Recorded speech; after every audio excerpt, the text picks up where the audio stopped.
This is my third video for Our Shared Shelf, and this is also about the research and the interviews that I did for the book.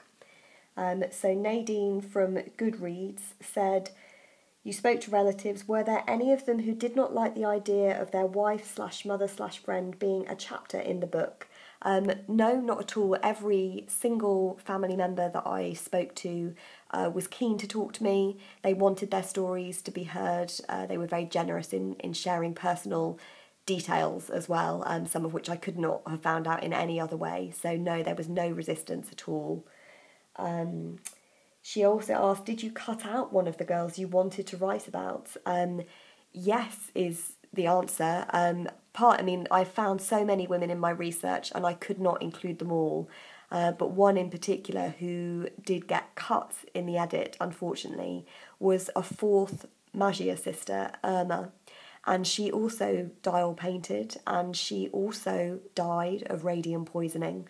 But she did not join the lawsuit. And all I knew about her at that time was that she had dial painted, and I knew when she'd died, which was sort of later on in the narrative. It wasn't around the time that Molly passed away, for example.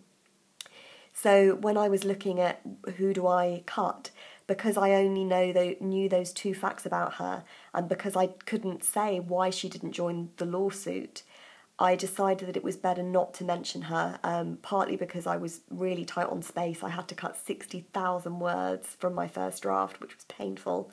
But it also sort of, to include her, raised more questions than it answered, because obviously if you're reading about all those Magia sisters and you know that Molly's died and you know that Quinta and Albina are a part of the fight for justice, why don't I go back to Irma and explain? And of course I couldn't do that because I couldn't explain and I didn't know why.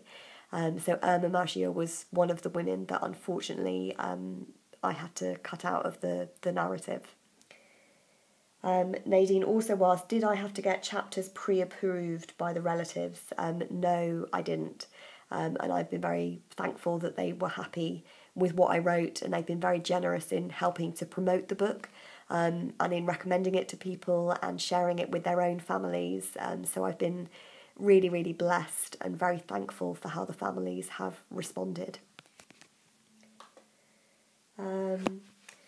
Jolene Christine said, what kind of interviews did you conduct with the victims' families and others that were involved in the story?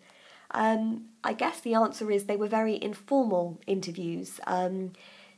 It was just a chat, really, and those chats took place in all sorts of places and in all sorts of ways. So with Len Grossman, the son of Leonard Grossman, he actually very kindly drove me to the Northwestern where the Catherine Wolfe Donahue collection is. He'd never been there, he was keen to go. So he said, why don't I pick you up and we'll drive together, we'll have a day out together, which was lovely. And of course, my initial interaction with him was we were sitting in the car chatting.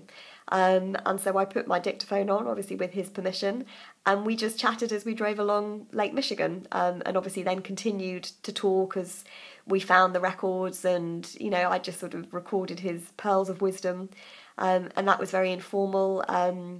Other interviews might have been with 2 or 3 family relatives at a time, and again, I'd just have the dictaphone recording while we had a conversation. Sometimes they'd be sitting there with a scrapbook, talking me through the scrapbook.